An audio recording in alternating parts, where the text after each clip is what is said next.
la expresión vida eterna. Entonces es muy importante eso, que sería la diapositiva que pedí con la cual empezáramos, ¿sí? La número 6. Déjenlo ahí, todavía no me larguen nada. ¿Qué es la vida eterna? Es la vida según Dios, es la misma característica o el mismo estilo de vida que tiene el Creador, pero que se obtiene por medio de una relación de alianza con Él que nos apega a Él. Y nos apega como hijos que, decidiendo ser esclavos, son llevados a distintos niveles de promoción para terminar de esos siervos amigos, de amigos convertidos en hermanos mismos, y de hermano convertirnos en amigo o amiga, así como llegó el alma de nuestro padre Abraham.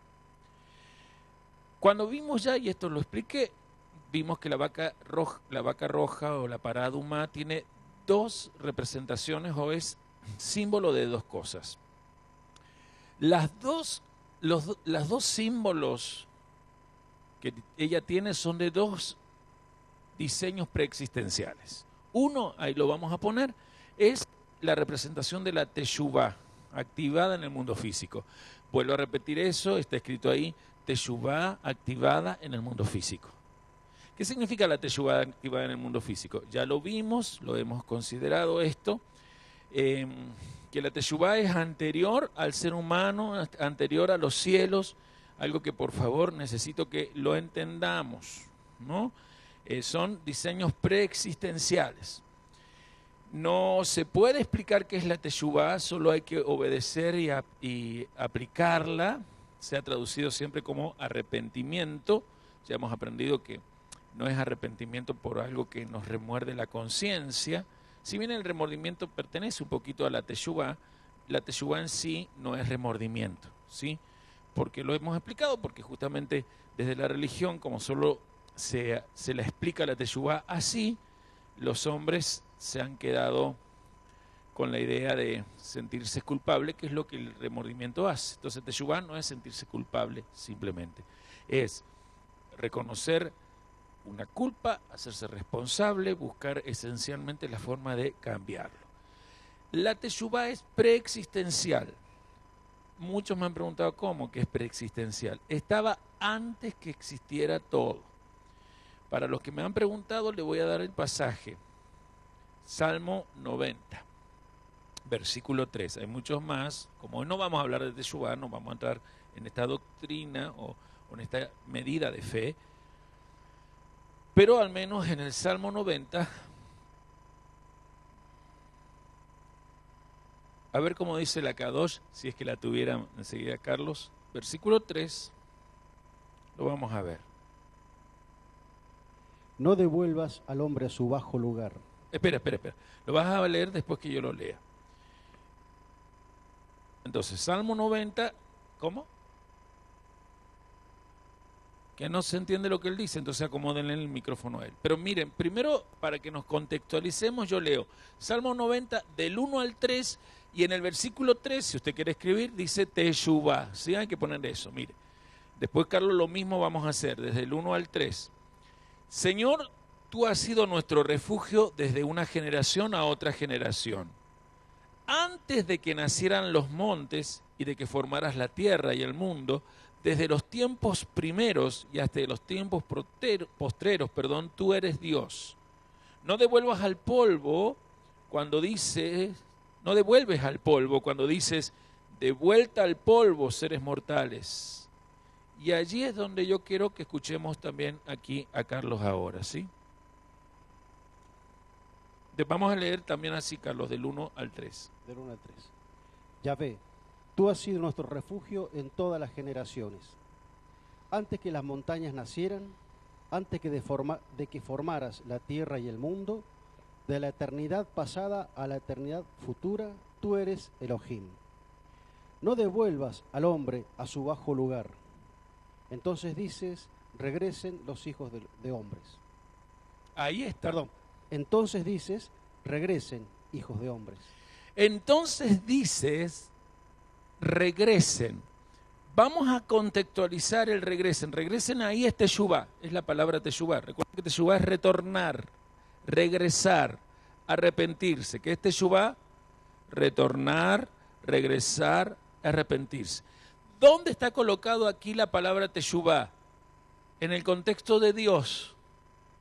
Y dice que antes que todo existiera, el Eterno ya existía, ya era, perdón. El Eterno nunca existió, ya era, ¿sí o no? ¿Lo dice o no?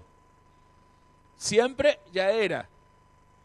Y ahí, antes que voy a esperar que todos terminen, y ahí cuando el Eterno ya era, Él decía, teshuvá. No lo están viendo, ¿ves? Yo sabía que no lo iban a ver. Miren bien el contexto después. Está hablando de Yahvé antes que existiera todo. Pero él dice que antes que existiera todo, ya Dios dijo a los hombres, teshuvá para que no mueran. O sea, ya Yahvé sabía que el hombre iba a morir por causa de la desobediencia. Entonces, para que el hombre no llegara a la muerte física por causa de su pecado, antes de que todo existiera, ya estaba la teshuvá. No. Bueno, diga algo, guau, qué tremendo, ¿eh? ¿Lo nota?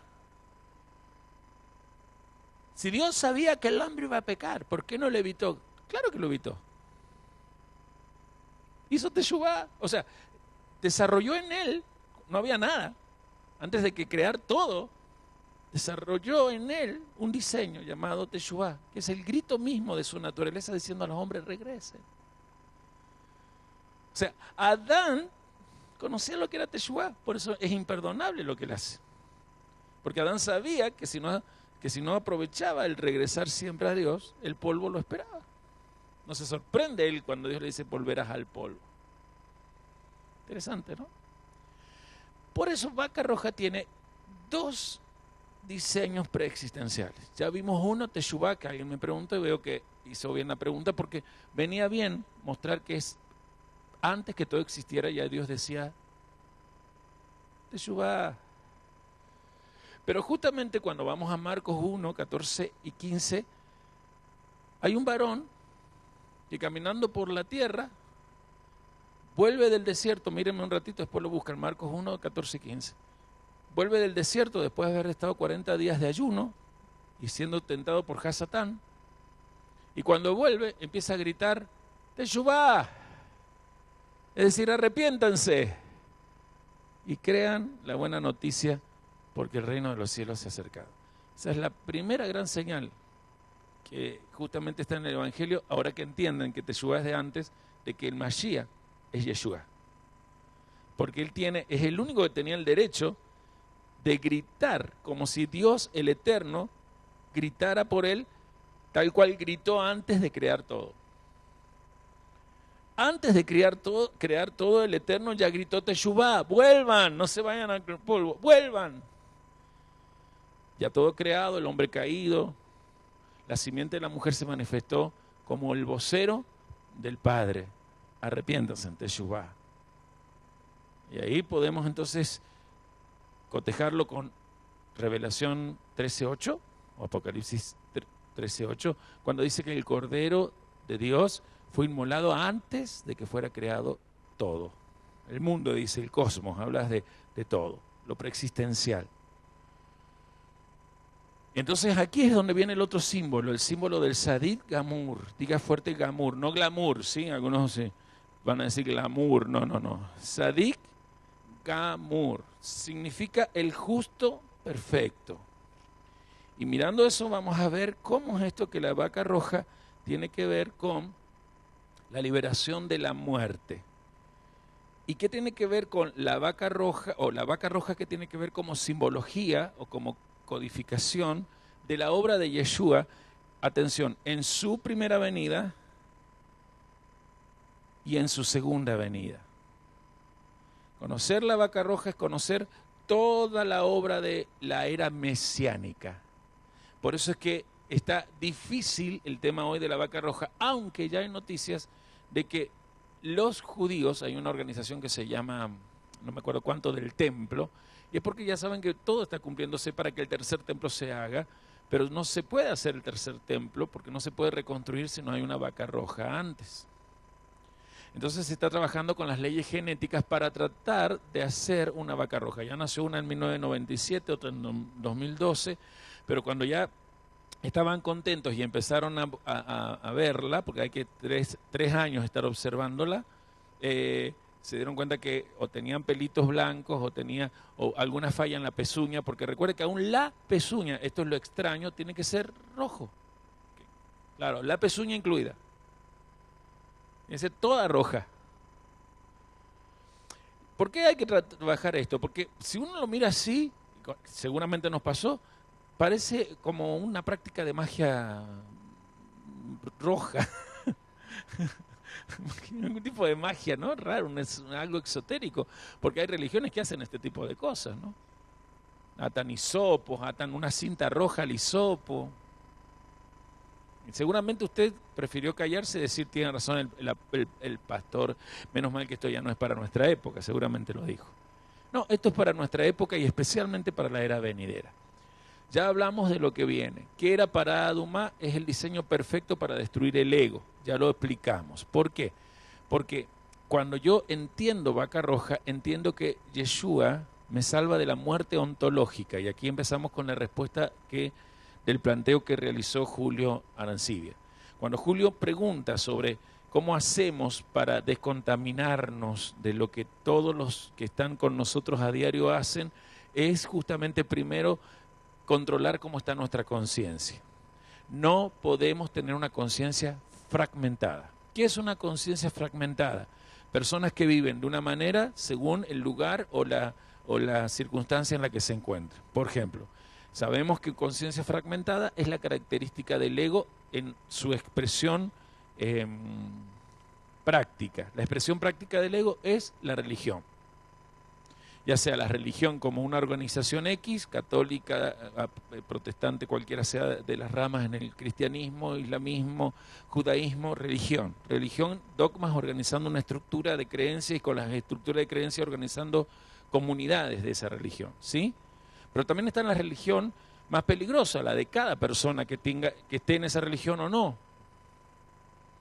Porque los ateos también son una religión. Es más, una cosa es ser un ateo judío, otra cosa es ser un ateo católico, otra cosa es ser un ateo budista. Bueno, el budismo nunca tiene ateo porque ellos no tienen Dios. El budismo es algo que no cree en Dios. No entienden, ¿verdad? El ateo católico lo que va a dar es contra Dios desde lo que recibió por el catolicismo, el cristianismo. Pero no es lo mismo un ateo judío. Porque viene de la religión. Entonces, esa actitud, ya que puse el ejemplo al ateo, es la propia religión. Yo creo en Dios a mi manera, o yo creo en lo espiritual a mi manera. Todo eso es conciencia fragmentada, porque hace que la gente, por ejemplo, como padre sea una cosa, como esposo sea otra, como empresario, o comerciante, o obrero, o empleado, o jefe, o profesional sea otra. Y entonces el hombre, especialmente los varones, van como viviendo cajitas que los tienen simplemente encerrados en una cárcel, en donde el guardián o el vigilante se asegura que para lo único que se mueva en esa cárcel es para darle energía de existencia a él. La conciencia fragmentada sería la energía que fabrica el ego para que justamente el mundo del otro lado, el mundo negativo, tenga fuerza. ¿Se entiende eso, no? Hola. Entonces, la conciencia fragmentada crea la idolatría. Idolatría es que el Dios al cual yo sirvo responde a las creencias que yo he desarrollado, o que alguien humano como yo lo desarrolló y me las impuso a mí, me las implantó a mí. Esa idolatría hace que yo siempre a las cosas o a lo creado lo interponga entre mi relación con el verdadero Dios y mi vida, o sea, la fuente misma, la luz infinita y yo. Eso crea lo que se conoce como libertad condicionada. Yo soy libre en la manera que mis sentidos me lo permiten ser, o sea, yo soy libre en la medida que la circunstancia esté bien o la circunstancia esté mal. Cuando está en la circunstancia mal no me siento muy libre, me siento esclavo, me siento deprimido. La libertad siempre está condicionada a ese 1% de la existencia. Porque la idolatría es eso, simplemente es enfocarme como deseo que soy hacia el 1% de la existencia. No tengo que explicar mucho eso, creo que lo entienden. Eso es lo que trae corrupción. Eso es lo que vimos el Shabbat pasado, por eso pregunté si han visto ya el video. Se llama muerte ontológica, famoso Efesios 2.1. Cuando Él los rescató a vosotros, cuando ustedes estaban muertos ¿en qué? En delitos y pecados. Esa es la corrupción. La corrupción no es simplemente lo que se aplica a los planos gubernamentales y o políticos, ¿sí? Eso es la máxima expresión de la corrupción. La máxima expresión de la corrupción siempre se da en el liderazgo. Cuidado con eso, porque es muy importante que lo entendamos. Pero justamente la máxima expresión de corrupción de una familia se va a ver en la actitud de un padre y de una madre. O sea, los jefes de familia determinan la maldad de los hijos. Ahora, ¿qué pasa cuando viene a mi vida la luz? Cuando yo me reconecto, cuando yo hago teshuvá. ¿Por qué vaca roja es importante? Cuando yo hago teshuvá, mi corazón es limpio. Entonces yo adquiero eso que se llama como conciencia pura, conciencia limpia, lo que habíamos estado viendo nosotros, esa conciencia que para mantenimiento se asegura que Dios sea el que examina. Se atreve a aceptar el desafío de dejar que al terminar cada jornada Dios examine cómo estuvo mi forma de comportarme. Esa sería una primera parte de la respuesta del planteo de Julio. ¿Cómo hago yo para no estar contaminado o saber si me he puesto impuro por mi contacto diario con la idolatría? Todos los días nos exponemos a muertos. No es solamente los muertos físicos, que sería la primera parte literal que sale acá en capítulo 19. Habla de la impureza por un cuerpo físicamente muerto, o sea, un cuerpo físico que ya no tiene vida biológica en él. Pero eso también tiene que ver con lo ontológico, con lo esencial. Entendiendo entonces que no era lo mismo Israel en el campamento durante 40 años al Israel que estamos viendo en estas para allá. Un Israel que se encuentra con una tierra donde no está vacía la tierra. Está llena de gente que practica idolatría. ¿Y la tentación cuál va a ser? Claro, sumarse a las prácticas de ellos. Porque si no los destruyo y los dejas vivir, y Yahvé se lo va a advertir todo el tiempo, de Barín todo el tiempo está eso, si los dejas vivir, te contagiarán en esto, querrás tener reyes como ellos. Entonces todo lo que trae justamente la conciencia fragmentaria. Cuando yo tengo corazón limpio, debo dejar que Dios me examine, que me aconseje. Por eso es bueno llegar a la cama con la Torah meditada, que no es respirada, porque hay gente que todavía interpreta mal la meditación. Yo me tranquilizo primero, pero tengo que estudiar. O sea, no existe meditación de la Torah si no hay estudio de ella. O sea, la meditación tiene que ver con un alma que está calma, un cuerpo que está tranquilo, y queramos o no aceptarlo, tiene que ver cómo respiramos, pero cuando ya respiro bien, mis dos hemisferios están abiertos para que mi espíritu las use, y entonces no razono la palabra, dejo que la palabra me hable más. Me habló a la mañana, me lo repasé un poquito, la aliyot se trabaja así, las aliyot, las ascensiones, y a la noche sí o sí cada aliyah, cada ascensión me tiene que elevar para llegar a la cama y dormir en paz. En paz me acostaré, dice Salmo 8.5, si no me equivoco, y así mismo dormiré, porque solo tú, Yahvé, me haces vivir confiado. No existe, betajón era la palabra confianza, ¿no? Está bien, bitajón. No existe bitajón, confianza, si no hay emuná. Y no hay emuná si no se revela la verdad y la vida. Y verdad y vida tienen que ver con un alma pura. Ahí termino la respuesta. Yo a la noche debo conseguir que mi alma esté pura. Si yo no lo consigo, las enfermedades, los accidentes, siempre van a ser una marca que Dios dice, te estoy llamando porque estás impuro. Y eso lo tengo que considerar. Ya, después hay preguntas. Las hace ahora. Entonces, cuando yo tengo corazón limpio, mi libertad no es de afuera, no está condicionada por los sentidos. Mi libertad es interna. Y como Dios me examina, yo ya, el hecho de saber llegar a la cama con mi alma en verdad y vida, es decir, pura, tener un alma pura es un alma que se volvió a enfrentar a la verdad y a la vida. Porque vos venís de tocar muerte, vuelvo a repetirlo. Corres con los idólatras, hablas con los idólatras, te quejas con los idólatras, te contaminaste. Pero al llegar a la noche y hacer todo ese proceso, apagando un poco las pantallas, a mí me cuesta que se haga eso a veces en muchos creyentes que están con nosotros, algo que hay que aprenderlo. Quizás cuando venga ahora el ayuno de 21 días hay que practicarlo. Apagar las pantallas no es fácil porque nos han programado para eso.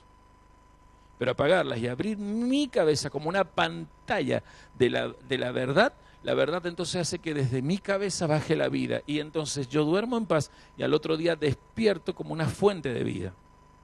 Porque para eso lo maravilloso es que el alma en la noche capta sueños y los sueños son muy importantes cuando los aprendo a discernir. Es un tema que mientras más nos metemos, tenemos que tener el taller de qué pasa con los sueños, pero yo no quiero meterme simplemente por información, porque si hay gente aquí que viene con cosas de esa idolatría, a todo lo aplica a eso, y no estamos acá para, vuelvo a decir como lo dije en la parte anterior, mezclar las cosas. Mezclar es parte de la idolatría, no podemos mezclar. ¿Se acuerdan que una Jumat dice no mezclen semilla, no mezclen carne con leche, no hay que mezclar. Entonces, ¿a dónde vamos con esto? Si la vaca roja es el símbolo del Sadik Amur, hay alguien que ha conseguido que esto que estoy diciendo se pueda tener. O sea, ese Sadik, que significa justo, tiene que ver con el alma suprema. ¿Qué era para los hebreos Sadik Amur? Era justamente la esperanza que tenían. Viene un ser humano, según Génesis 3:15, viene una simiente de mujer, viene un ser humano que va a mostrar cómo era el primer Adán. Y acá yo antes que me lo larguen, yo quiero pedirles un consejo. Yo largo esto, si se demora mucho usted escribiendo, es mejor que ustedes después me lo pidan. Pídanme los PowerPoint, yo se lo mando. Los que no lo saben bajar, les pido que si no tienen el teléfono del Pastor Federico, lo tengan. Le mando un WhatsApp, Pastor Federico, mire, no puedo bajar ni abrir el Word. Él le va a dar buenos consejos de dónde y cómo abrirlo, ¿sí? Qué aplicación bajar. Porque a veces es cuestión de bajar una aplicación, ¿sí? Y no le va a cobrar nada. Entonces, pero digo para que no se demore, porque ahora vamos a poner un bosquejo, yo lo voy a ir explicando, porque entender al Sadik Amur, es decir, al justo totalmente perfecto, es entender cuál es tu llamado. Si vos querés morir por la espada de Yahvé, o si vos querés morir por un beso de Yahvé. ¿Qué hace el beso de Yahvé? Evita el dolor que hay en la separación de alma-cuerpo. ¿Se acuerdan que lo expliqué en la parte anterior, verdad? Pero hay algo mejor. Apenas mueres, y esto está también en Romanos capítulo 6, todas las transgresiones y pecados de este mundo que hiciste en esta vida quedan borrados para siempre. Lo dice Romanos 6:6. Entonces te conviene comprender que tu llamado no es simplemente sentirte que estás salvo, como la iglesia evangélica insiste y trabaja a la gente con un miedo tan fuera de la escritura, que es: ¿la salvación se pierde o no se pierde? La salvación es Yeshua, y si uno está en Yeshua, Yeshua no se pierde. Pero lo que se pierde son los efectos de su justicia, porque santificación es como yo voy manejando la Kedushá, y esa Kedushá a mí me va convirtiendo en una persona sadik, en un sadik. ¿Y quién es un sadik? Alguien que salva a su generación y a sus generaciones. No, el que salva es Yeshua. Sí, el Sadik Gamur permite que un sadik común y corriente, es decir, un sadik Adán le llamaré yo, un ser humano sadik, pueda con sus méritos alcanzar a sus generaciones.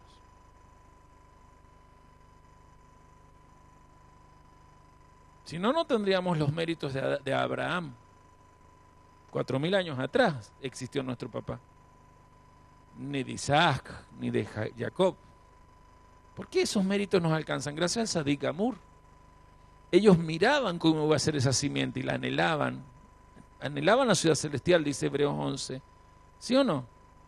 Miraban esos secretos y así los creían. Entonces, cuando llegó, lo único que hizo esa simiente que de ellos salió fue simplemente sellarlos, pero ya sus méritos estaban.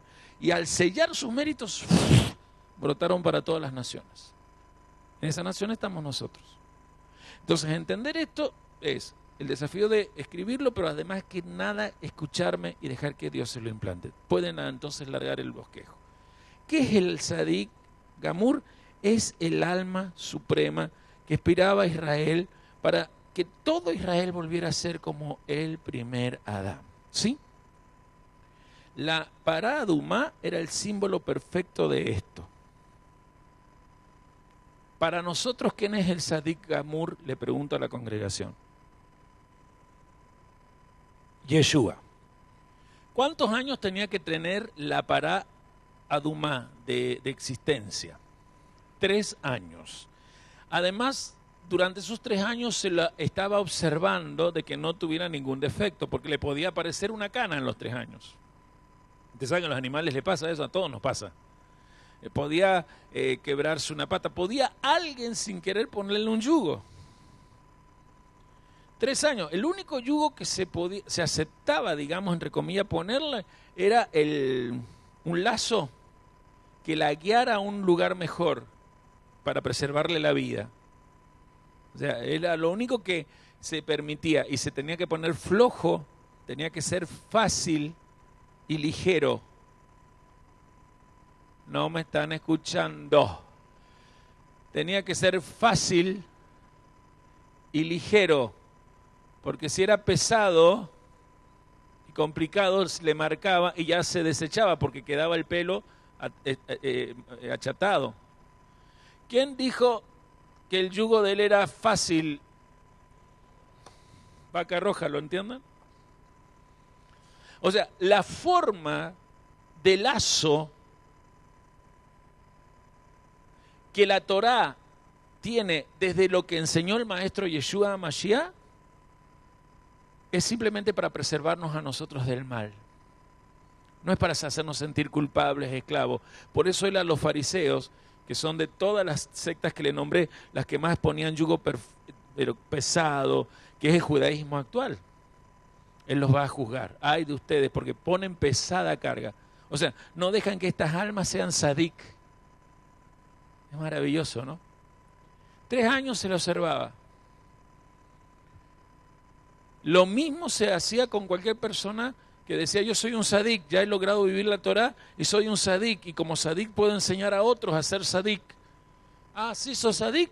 Vamos a ver en estos 3 años qué pasa con tu enseñanza. Hola, yo les pedí que me escucharan. ¿Lo pueden asociar con Yeshua? ¿Cuánto duró su ministerio?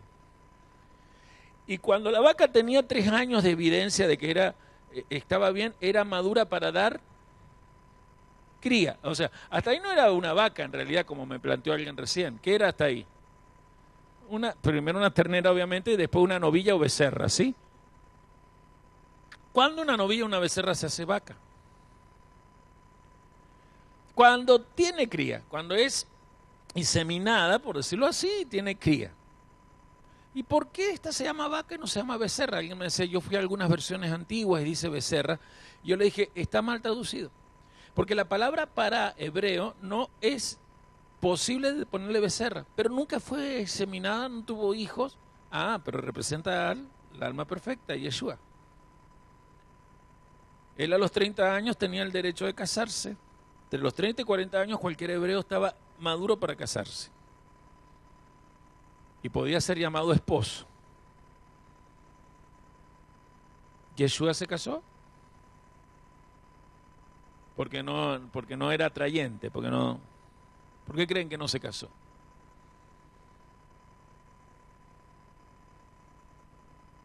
¿Me escucho?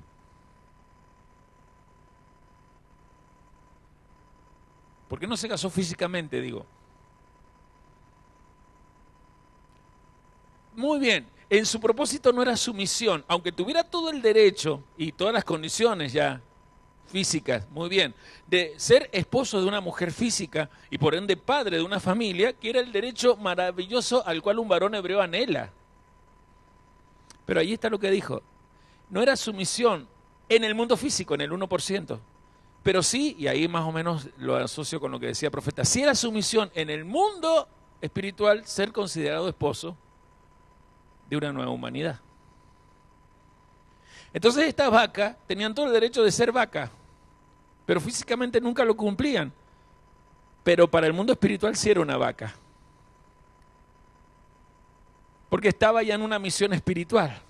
O sea, tiene que hacer paralelo lo de Yeshua. ¿Lo van viendo? ¿Les gusta o no? Entonces, miremos esto. ¿Qué es el alma suprema? ¿Sí? Es aquella persona que no participó de la transgresión de Adán. Así se le llamaba al Sadik perfecto.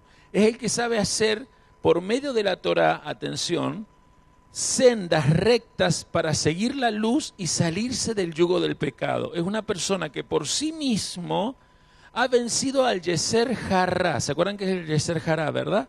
La tendencia al mal, lo que nos hace pecar. Nacemos y hay un ángel que se pone al lado del mundo de las tinieblas, ¿sí? El otro mundo, el inframundo, se pone al lado. ¿Para qué? Para que nosotros tengamos una tendencia, que es la que heredamos de Adán, el primer Adán, de hacer lo que es incorrecto. ¿Sí o no? Durante 13 años está eso. Cuando cumplimos los 13 años, se dice que la mujer los 12, pero ahí en ese evento, entre 12 y 14 años, el alma del ser humano está lista para entender la luz de la Torah y recibir el apoyo de ángeles que le ayudarán en sus decisiones correctas a que la luz se manifieste. Pero el Sadik, perdón la palabra, Sadik Gamur, el justo perfecto, lo que había logrado era, desde chico hasta sus 12 años, vencer el Yeser Hará. No fue examinado a los 12 años por los sacerdotes y se asombraban. Ok, vamos mirando algunas cosas entonces. Por eso en Israel al Sadik Gamur, llamado alma suprema, se lo llamaba la simiente. ¿Cómo se lo llamaba? Porque sabían que cuando viniera ese varón, representaría justamente lo que fue prometido en Génesis 3:15, la simiente de la mujer que venía a vencer la simiente de la serpiente. ¿Y cuál es la simiente de la serpiente? El Yeser Hará, que desarrolla el deseo de recibir para sí mismo. En griego se llama ego, la conciencia fragmentada. Entonces, este justo perfecto, o Sadik Gamur, tiene un alma que no participa de la transgresión de Adán, porque él mismo ha logrado, por su contacto con la Torah, sentir al Eterno como Padre. Por eso la enseñanza de Yeshua es que nosotros llamemos a nuestro Padre, a nuestro Creador, Abba. Ni siquiera Padre en el sentido de una separación entre función Padre, función Hijo, sino Abba en el sentido de una conciencia de apego o de deseo de apegarse y no tanto de temer la autoridad. El niño pequeño no teme al padre, desea pegarse, por eso dice Abba. Pero el niño grande, cuando ya está en esa relación de aprender oficio, habló en las costumbres hebreas, le llamaba Ab al padre, no Abba, Ab, que es padre. ¿Por qué la diferencia? Porque ahí sabía que él es la autoridad para enseñarle primero Torah y luego oficio. Por eso es que nosotros nos encontramos que al Sadik Gamur se le conocía como el segundo Adán. Diga fuerte, el segundo Adán.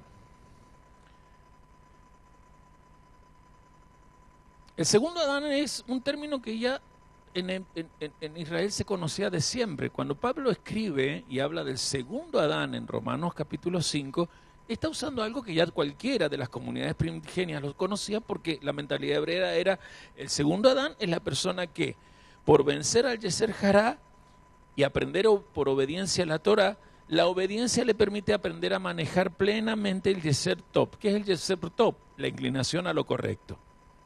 Yeser Hará es tendencia a la maldad, inclinación al mal. ¿Qué es Yeser Top? Inclinación a lo bueno, inclinación a lo recto, a lo correcto, a lo que es mejor. El segundo Adán estaba capacitado, según el concepto, es decir, el justo perfecto, el Sadik Gamur, que segundo Adán es un ser con capacidad para crear, atención, que esto es maravilloso, nuevos cielos y nueva tierra. Yo no creo que vaya a llegar alguien más. Si cerrás y te aseguras que quede cerrado, ¿vos escuchas bien allá? Ok, bueno, si no, te venía más adelante, porque si no, te vemos alejado. Estás cuidando de los vehículos. Muy bien, ok. No hay problema. Muchas gracias. Isaías 53:9, Pastora Laura. Hebreos 4:15, Fernando Manzano. 2 Corintios 5:21, Juan D'Amelio. Repito para los que están anotando: Isaías 53:9, Hebreos 4:15, y 2 Corintios 5:29. Asignado a Laura para Isaías, Hebreos 4:15 Manzano, Fernando, y a Juan 2 Corintios 5:21. Si usted, mi estimado Carlos Río, ve que algo suma en las versiones a que usted maneja, me levanta la mano y nos permitimos que lo lea. Vuelvo a decir, segundo Adán es aquel justo que, como ya maneja muy bien el Yeser Tov, sabe, repito, crear, diga fuerte, hacer sendas rectas, o con lo que se conocía como nuevos caminos para seguir, establece nuevos caminos para seguir, y eso se le hace que se le reconozca como el capacitado para crear nuevos cielos y nueva tierra. No es lo que dice Apocalipsis, ven que si uno aprende vaca roja ya aprende todas estas cosas. Escuchamos a Isaías 53:9, o el texto allí. Y se dispuso con los impíos su sepultura, mas con los ricos fue en su muerte, aunque nunca hizo maldad, ni hubo engaño en su boca. Fíjese lo que es manejar plenamente el Yeser Hará. No hay maldad, no hay forma de hacerlo incorrecto, y especialmente no se habla mal. Son las características de la persona que ya aprende a hacer Yeser Tov, es decir, tiene tendencia a lo correcto. Esto lo podemos nosotros lograr, porque él ya lo logró, ¿sí? Y no hubo jamás engaño en su boca. Interesante. Gracias a eso, él mismo logra cambiar su destino, porque desde lo humano, el 1%, su destino era la tumba con los impíos. Y yo le dije que no era derecho a tumba, era el Gehenna, la llamado basural de Jerusalén. Pero, sin embargo, él tuvo la tumba entre los ricos, que es en el valle de Cedrón, a la orilla del Monte de los Olivos, donde estaban las tumbas de la gente más destacada de Israel. Era muy caro, y sigue siendo caro hoy, pagar allí la tumba. Hay un cementerio allí hoy en Jerusalén. Leemos para los que están aburridos Hebreos 4:15. Nuestro sumo sacerdote comprende nuestras debilidades, porque enfrentó a todas y cada una de las pruebas que enfrentamos nosotros. Sin embargo, él nunca pecó. Esto es la descripción justamente de que él supo vencer el Yeser Hará. Nunca pecó porque ahí viene el concepto del cristianismo romano, y era Dios. No pecó por esa divinidad en su naturaleza.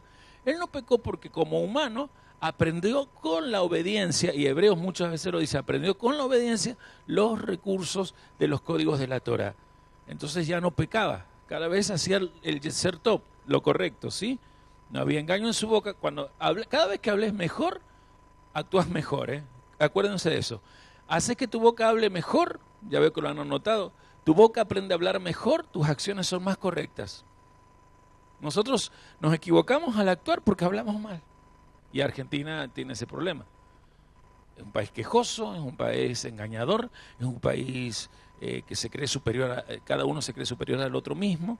Y leemos 2 Corintios 5:21. Pues Dios hizo que Cristo, quien nunca pecó, fuera la ofrenda para nuestro pecado, para que nosotros pudiéramos estar en una relación correcta con Dios por medio de Cristo. Cuando habla de relación correcta, habla de lo mismo que la vaca roja o paraduma permitía a los que eran purificados con el agua que se obtenía de mezclar el agua de manantial o agua viva con la ceniza de la vaca roja. ¿Qué es lo que estamos diciendo? Esta bendita simiente, esta alma suprema, el famoso Sadik Gamur o justo perfecto, es alguien que conoce, y esto por favor, primero escúchelo, después anótalo, conoce los secretos para desactivar todo decreto de maldición. Por eso conectarnos con Él es conectarnos al Padre, y especialmente esta semana, yo creo que por eso el Espíritu de Dios lo dejó para hoy esto. Tenemos que aprender de tal manera a estar en comunión, la oración se tiene que dar, tenemos que obligarnos a orar, porque se activan los decretos de maldición por medio de los conjuros que la gente que sirve al otro lado, al lado negativo, empieza a invocar, pero a nosotros no nos puede llegar, porque estamos bajo la mejor protección. Hoy lo escribí en la ley ya. La mejor protección es las bendiciones que nos han sido dadas. Pero si descuidamos por malas acciones esas bendiciones, las mismas bendiciones, se hacen un agujero, un hueco, por donde pasan las saetas. Entonces, conéctense con Mashiach. Él nos ha dado su unción. Pidan el Espíritu Santo con nosotros. Porque hay algo maravilloso Y es que cuando uno conoce al Sadik Gamur, uno puede hacerse Sadik, un justo, y generar un mérito, como el mérito que él trajo. Porque el Sadik Gamur, ¿por qué lo esperaban los hebreos y los judíos en su época? Porque sabían que él iba a generar el mérito exacto, dije mérito exacto, preciso, que traía la reparación de todo daño que ha hecho la humanidad al mundo. Ahí entendemos mejor la obra de Yeshua. Bará Adumá es lo que enseña mejor que el símbolo del Cordero Pascual. El Cordero Pascual, ¿cuándo fue instituido en las misbot? ¿Cuándo Dios da la misbot de matar Cordero Pascual? En Egipto, ¿para qué? Para generar la salida, pero no tanto la salida, sino ¿para qué? Para salvar a los primogénitos de la muerte. Salvó de la muerte, pero no los purificó de la muerte. Por eso ellos están en el desierto y aunque están salvos de la muerte, se dejan contaminar por los egipcios que iban con ellos y otros y empiezan a dudar, empiezan a hablar mal, y el Lashon Hará los estuvo 40 años ahí. Estaban salvos de la muerte, pero no estaban puros de los efectos de la muerte. Y nosotros necesitamos entender que la obra de Yeshua es, lo expliqué recién lo de la muerte, estás salvo del dolor de la muerte. ¿No te gustaría sentir el beso de Dios? Te evitas ese dolor que tiene el injusto. Pero además de ese momento final, ¿no te gustaría que cuando llegue ese beso, el que te recibe te haga sentir una experiencia impresionante y en el milenio tengas tremendas recompensas? Entonces para eso necesitamos la purificación. Y aquí es donde vamos terminando esta parte. ¿Qué es la vaca roja, la parada Adumá? Es lo que representa el lado derecho del Eterno. Es la representación propia de toda la energía que fluye de lo que se conoce como el lado derecho del Eterno. ¿Qué es el lado derecho del Eterno? Escuchen y se lo explico. Es cuando la sabiduría de lo alto, inunda la mente de una persona para que esa persona lo único que palpe diariamente sea la benevolencia de Dios. ¿Me va siguiendo? Que le permite persistir en la victoria que le da esas benevolencias, para entonces sí o sí, desde esa persistencia, mostrar la nobleza, es decir, hacer que el mundo físico se llene de la luz o la gentileza, como dice Filipenses. Vuestra gentileza era, ¿no? Vuestra gentileza sea conocida por todos. En pocas palabras, es un proceso maravilloso, porque es conocer la diestra de Dios. ¿Qué es la diestra de Dios? Es lo que acabo de describir. Tu comunión con el Eterno pidiendo sabiduría de lo alto para hacer que entonces toda su benevolencia la recepciones para bendecir con bondades tu entorno. No somos gente que tiene que ser buena, sino gente que ejerza bondad. Por ese detalle vas a poder persistir, porque el hecho de dar la benevolencia de Dios a tu entorno, ese detalle hace que todo tu entorno te devuelva lo que estás dando, y eso es ver que justamente estamos siendo liberados de todo ataque del enemigo. Y acá yo voy a cortar porque hay mucho más para hablar, pero me parece importante seguir algunas cosas más. Es muy interesante entender entonces, una cosa es ser salvo de la muerte y otra cosa es ser purificado de la muerte. La salvación de la muerte ya te ocurrió el día que naciste de nuevo, por eso te bautizaste por agua, ¿sí? Eso garantiza que si te toca morir físicamente no participas del dolor. Pero atención, si vos todos los días no te purificás de los efectos de la muerte, que sería la pregunta que nos hizo Julio Arancibia, lo que estás haciendo es que tu kedushá se vaya, la santidad, ¿sí? Tu capacidad de convertir tu capacidad de convertir las cosas malas en beneficiosas se vaya desgastando. Y aparece lo que Amalek pone en tus debilidades. ¿Se acuerdan que Amalek tiene que ver con la duda? La duda apaga tu emuná, es decir, tu fe. La fe, emuná viene de emet, te hace olvidarte de la verdad y la vida la empezaste a perder. Por eso, atención con esto. Wow, es mucho lo que hay que decir. La verdad que me cuesta un poquito ordenarme a mí cuando voy hablando. Por eso, mis amados, cuando muere una persona justa, ese cuerpo es más peligroso que quede expuesto que el inicuo. Porque ese cuerpo tenía santidad. Y entonces las fuerzas del mal buscan más rápido eso. ¿Se acuerdan cuando Jesús explica que el espíritu inmundo que sale, vuelve, encuentra la casa vacía? El estado posterior se aplica tanto a nuestro diario vivir como a nuestro momento de morir físicamente.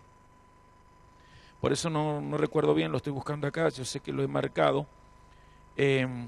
Sí, Deuteronomio 21-23 dice que estaba prohibido mantener un muerto mucho tiempo, había que darle sepultura rápido, había que enterrarlo en el mismo día si era posible. Nada que ver con lo que se ha hecho siempre. Y si el que muere es un familiar que era justo, el día de mañana que cualquiera de nosotros, yo fallezco, tengo que estar con el cajón tapado. Porque mi cuerpo es muy peligroso, yo ya no estoy ahí. Y también es importante el trato que hay que dar, hay que enterrarlo. No, a mí no voy a decir quién, pero un familiar cercano. Yo cuando me muera, donen mi cuerpo a la morgue, que me estudien en la... Qué lindo, pero no. Si estás en Yeshua no tiene que ser donado a nada. Si apenas muerto hay algún órgano que puede, tengo entendido que no, pero se puede donar, está bien, si apenas muerto. En el caso de la muerte cerebral, que es directamente una muerte, está bien que usted sea donante. Pero cuidado con esto, no sé si voy diciendo. Sí, espere, mire, tengo a... No, espere mi vida, no corra. Tengo a Karen que levantó la mano, tengo a Bizarri y lo tengo usted en tercer lugar. Así que ya les doy lugar a las preguntas. Ya terminó esto de alma pura para ir a lo que es nuestro... ¿Ya van viendo a Yeshua? ¿Ven Parada Duma? ¿Lo logran ver? Bien, entonces terminamos, hacemos preguntas y lo último entonces. Vamos a buscar Ezequiel 36, 24 al 26. Le voy a pedir a Nora Sandoval si podrá leerlo. Ezequiel 36 del 24 al 26, pero te voy a pedir que remarques el 25. ¿Entendés, Nora? O sea, 36 del 24 al 26. Cuando termines de leerlo, remarcas de nuevo el 25. Por favor, lo escuchamos. Si no, no hay problema, Nora. Ah, no has traído la Biblia en el librito. Dale. Sí. 36, 20. Dale, léelo vos, Carlos. No hay problema. Pastora Laura, Ezequiel 36, 17 al 18. Carlos va a leer desde la versión. Pero debería yo por las dudas leerlo desde acá. Dale, Carlos. Ezequiel 34. No, 36, 24 al 26. Ezequiel, lo tenés, Juan. Bueno, vos y ahí pasamos al otro. Vamos. Esta es NTV. Bueno, va a leer Ezequiel, por las dudas se ha hecho lío acá, 36, capítulo 36, 24 al 26. Vamos, Juan, perdón. Pues los recogeré de entre todas las naciones y los haré regresar a su tierra. Entonces los rociaré con agua pura y quedarán limpios. Lavaré su inmundicia y dejarán de rendir culto a ídolos. Atención con eso. ¿Terminaste? No. Ok. Les daré un corazón nuevo y querido. pondré un espíritu nuevo dentro de ustedes. Les quitaré ese terco corazón de piedra y les daré un corazón tierno y receptivo. Es muy importante que se den cuenta que Pará Duma está acá o no. Versículo 25, volverlo a remarcar, por favor, Juan. Todos marquen el 25, Pará Duma, pongan ahí Pará Duma, vaca roja. Entonces los rociaré con agua pura. Más fuerte, hijo. Entonces, muy despacio y no se te entiende, por favor. Más fuerte. Entonces los rociaré con agua pura y quedarán limpios. Lavaré su inmundicia y dejarán de rendir culto a ídolos. ¿Se dan cuenta? Seguimos repitiendo la respuesta, dando respuesta a lo que nos planteó en la otra parte Julio Arancibia. Esto es, la Paradumá sirve para los últimos tiempos cuando las 10 tribus vuelvan a estar unidas a la casa de Judá. El reino de norte, 10 tribus se perdieron. Muchos de esos gente son tus ancestros.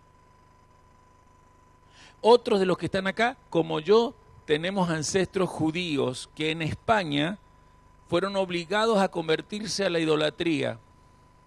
Todos los que han venido a mi blog y han buscado su apellido, nuestros ancestros ya no son judíos. Nuestro apellido es de ancestros judíos, pero somos, como lo llamaban los españoles burlándose, marranos. Es decir, practicamos idolatría.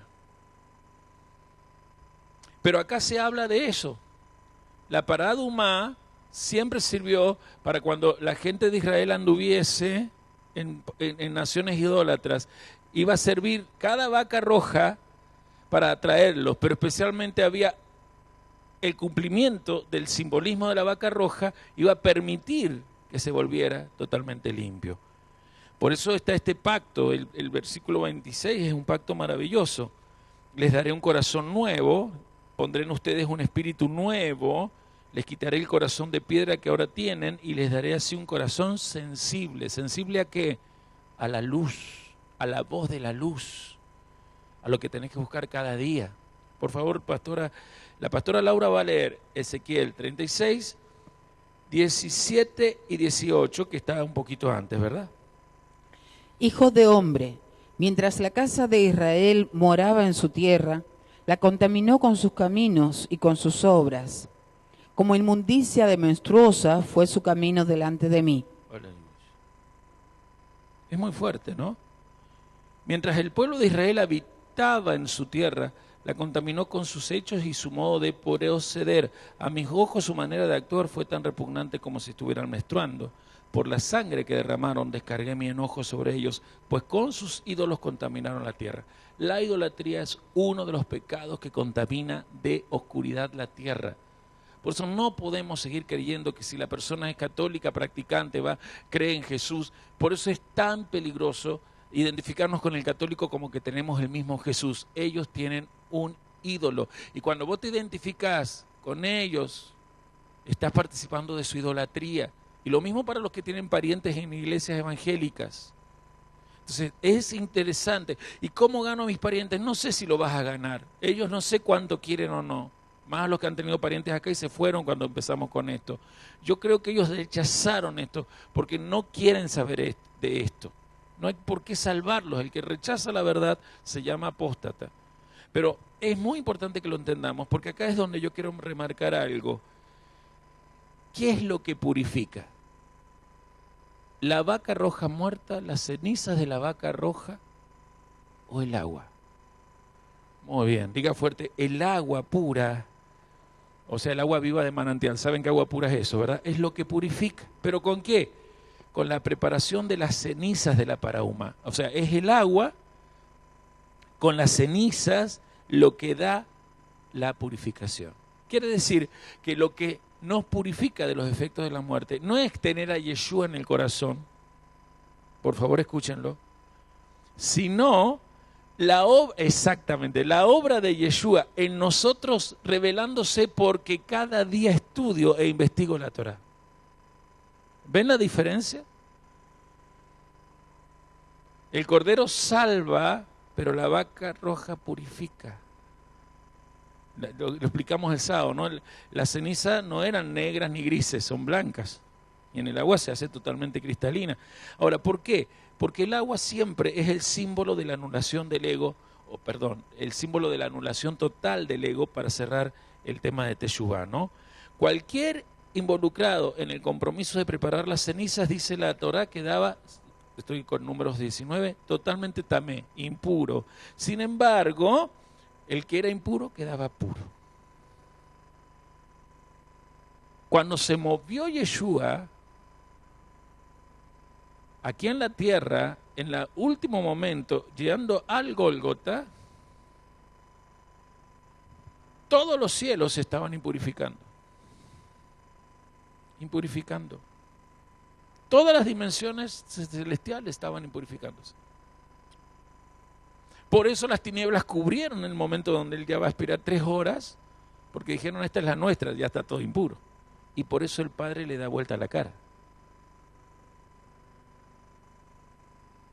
Es impresionante. El amor de Yahvé por Israel, porque Yeshua muere por Israel primordialmente, para luego desde Israel cumplir la promesa de Abraham, bendecir a las naciones con la simiente de salvación.